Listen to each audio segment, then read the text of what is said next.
From the outside looking in, right?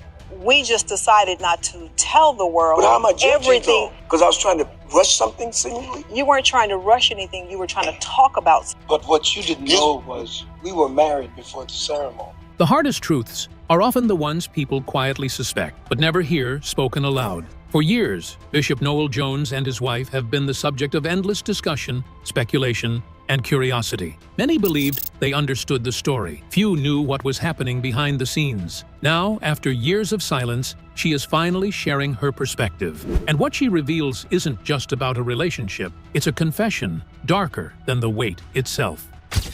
The truth behind the viral story.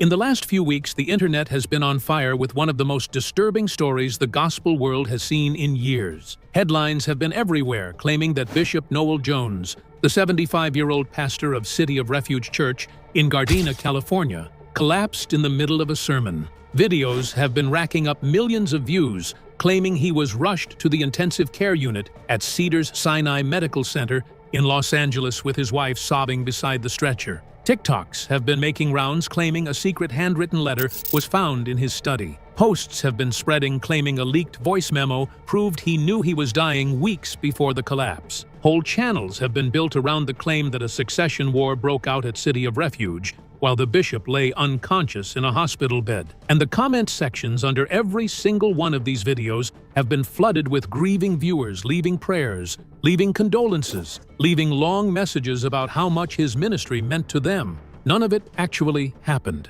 Bishop Noel Jones did not collapse in his pulpit. He was not rushed to Cedars-Sinai. There is no leaked voice memo. There is no handwritten letter sitting in a safe under his wife's supervision. There is no succession war breaking out at City of Refuge. Every single one of those stories traces back to artificial intelligence content farms churning out fake news to harvest clicks from people who love the bishop. Not one legitimate news outlet has reported a collapse. The church itself has never confirmed it. The bishop's verified social media has never addressed it. But here is where the story gets interesting. While the internet was busy mourning a man who is still very much alive, his actual wife was quietly doing something the gospel world had been waiting for her to do for almost 3 decades. She was finally telling the truth about the weight. She was finally confirming what every pastor's wife in America had been suspecting about that marriage since 2013.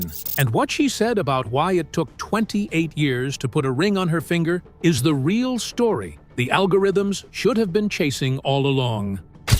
The confession heard across the gospel world.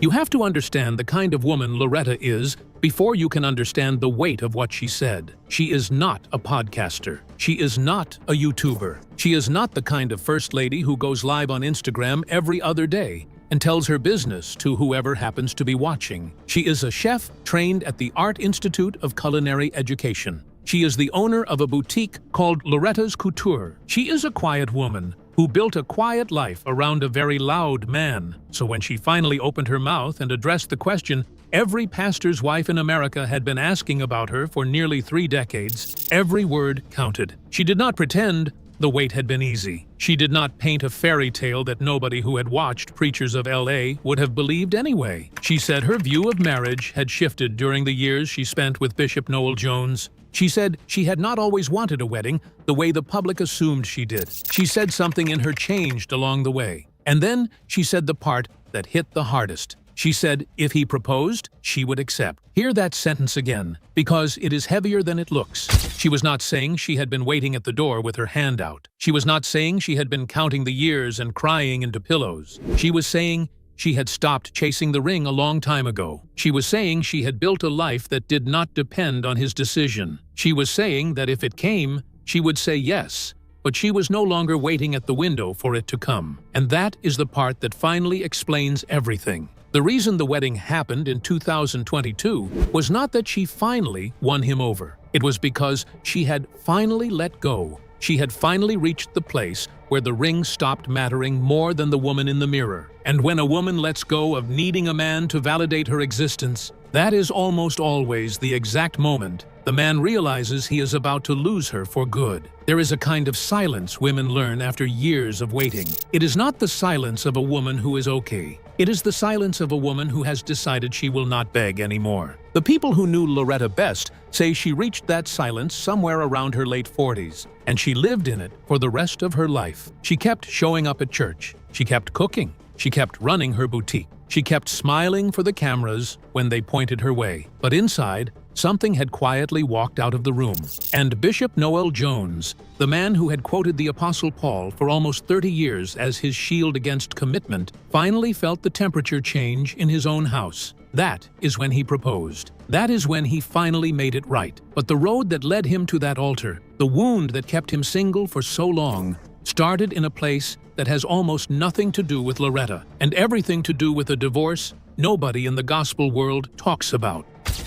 The wound that started it all. To understand why Bishop Noel Jones moved the way he moved in that relationship for 28 years, you have to go back to a small town called Spanish Town in St. Catherine, Jamaica. He was born there on the 31st of January, 1950. His father, Bishop Robert W. Jones, was an apostolic clergyman and a politician, the kind of man who carried a Bible in one hand and authority in the other. His mother, Marjorie Jones, raised 7 children in a house where the Word of God was law and softness was rare. Noel was one of those 7. His older sister was a girl named Beverly Grace Jones, who the world would later come to know simply as Grace. The same Grace Jones who would grow up to become a model, a singer, a Bond villain, and a global icon of 1980s pop culture. Brother and sister grew up under the same strict roof, ate the same food, and answered to the same disciplinarian step-grandfather after the family relocated to the Syracuse area of upstate New York in 1965. Grace has hinted at a childhood that was not gentle.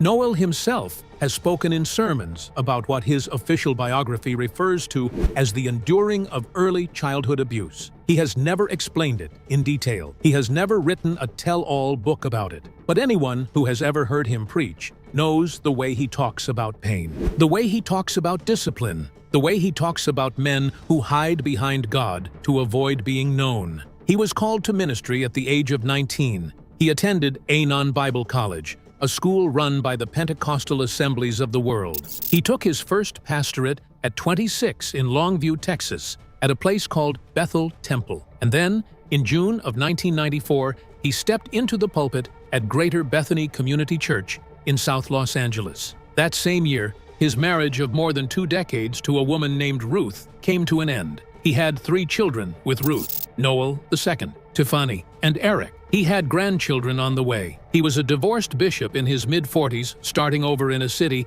that has no patience for losers. And right in that season, right when the dust of his first marriage had not even settled, he met Loretta. Some sources put their meeting in 1992. Others say 1994. The exact year does not really matter. What matters is that he walked into that relationship still carrying the shrapnel of a divorce he had never publicly explained to anybody. He had watched one marriage come apart in the middle of his ministry. He had 3 kids who had just lived through it, and he had no appetite for risking another covenant that might collapse on him in front of his congregation. That fear, more than any theology about the Apostle Paul, is the real reason Loretta spent the next 28 years waiting for a ring. But fear was not the only thing standing in the way of that wedding. Because somewhere in the middle of those 28 years, a story broke that nearly buried both of them, and Loretta had to make a decision about whether to stay or go that almost nobody in her position would have made.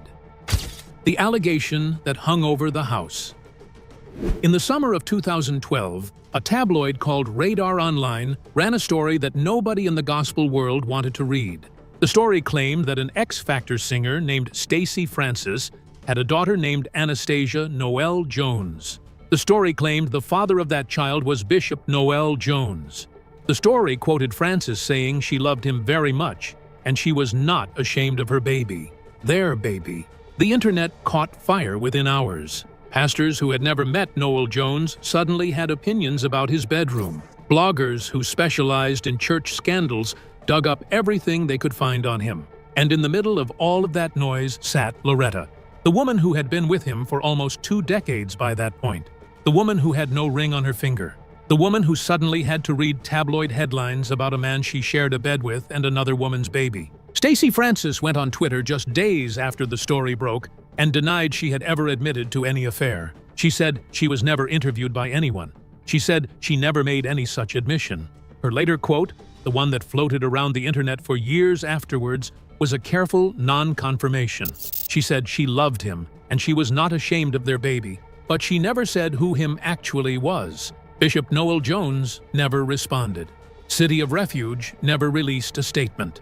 The story was never confirmed, and it was never denied with any real force. No DNA test was ever made public.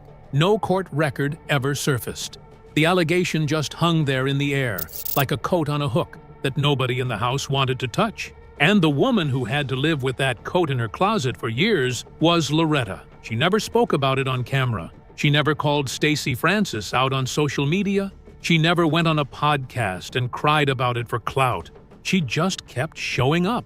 She kept cooking. She kept running her boutique. She kept walking into church with her head up and her file in place. And the people closest to her say she made a private decision in that season that explains everything she said after the wedding. She decided that if she was going to keep waiting, she was going to wait on her own terms. She decided she was not going to be the woman who got chased out of her own house by a rumor she could not even fact-check. And she decided that whenever Noel finally got around to making things right with her, he was going to do it in front of the same cameras that had been broadcasting their non-marriage to the public since 2013. The cameras of preachers of LA. The only reason those cameras were still rolling by the time the wedding happened in 2022 is because of a friendship Bishop Noel Jones has been protecting for almost 40 years. And that friendship would soon teach him something about mortality that no sermon ever had. The brother who almost did not make it. Bishop T.D. Jakes is the closest thing Bishop Noel Jones has to a brother in the ministry. They have preached together for decades. They have vacationed together. They have prayed for each other through divorces and scandals and seasons of public criticism. When Noel decided to join the cast of Preachers of LA in 2013, the very first person he called was Jakes. He told an interviewer at the time that Jakes did not love the idea but supported him anyway. He also said something in that same interview that nobody paid enough attention to until much later. He said he had been out of balance for most of his life because of what he does. He said he had to learn to say no. He said you cannot go everywhere and you cannot help everybody. 11 years later, that warning came true in the worst way possible. Not for Noel, for Jakes. On the 24th of November, 2024, Bishop T.D. Jakes collapsed in his pulpit at the Potter's House in Dallas. He was in the middle of preaching a sermon when his face went still. His body slumped. The entire stage froze. The video went viral within hours. The world thought he was gone. Months later, in late March of 2025, Jakes finally told the whole story on NBC's Today Show. He sat down with Craig Melvin, and he said he had suffered a massive heart attack from a blood clot. He said if he had arrived at the hospital 5 minutes later, he would have been dead on arrival. He said the right side of his heart had completely stopped getting blood. He said he had been preaching that day with half of his heart closed through a clot he did not even know was there. He said he just drifted off to sleep and almost did not wake up again. When Bishop Noel Jones got the phone call about Jakes collapsing on that pulpit, sources close to him say something inside him broke open that had been sealed shut for years. Because Noel knew the schedule. Noel knew the travel. Noel knew the weight of preaching multiple services a week at 74 years old and pretending the body could keep up forever. Noel knew that he himself was running on the same fumes, and Loretta knew it too. Friends of the couple say something shifted in Bishop Noel Jones after he watched his best friend nearly leave the earth in front of a packed sanctuary. Something about looking at Jakes lying in that hospital bed made him look at the woman who had stood beside him for almost 30 years and finally understand what she had been silently asking for the whole time. A promise that if his heart ever gave out the way Jakes's almost did, she would not be reduced to a footnote at his funeral. She would be his wife. Many close to Noel believe his marriage to Loretta was, in part, his answer to a question that comes with age. Was it all worth it? What her confirmation really means. She confirmed that she had not been waiting on him the way the world thought she was. She confirmed that her view of marriage had changed during the long, quiet years of the relationship, not because she stopped believing in covenant, but because she stopped believing she needed it to be valuable. She confirmed that she would have said yes whenever he asked, but she was no longer the woman who would have begged him to ask. And in confirming all of that, she quietly exposed something about Bishop Noel Jones that nobody on Preachers of LA ever managed to pull out of him on camera. She exposed that the weight was never really about her. The weight was about him, about his first marriage falling apart in 1992, about the fear of standing at another altar and watching it collapse a second time, about the public weight of being a bishop whose private life had already been dissected once, about the Stacey Francis story he never addressed, about the friendship with Jakes that nearly ended on a stage in Dallas. The weight was a man slowly working through his own fear in front of a watching world, while the woman beside him quietly built a life that did not depend on whether he ever finished working through it. That is the confession the gospel world missed. That is the part that should change the way every pastor's wife in America hears this story. Loretta did not just get a ring in 2022. She got her own life back, and the man who finally married her did not save her. She had already saved herself. Drop your honest thoughts in the comments and tell me whether Loretta waited too long or whether she got exactly what she was meant to. I will be reading every single one.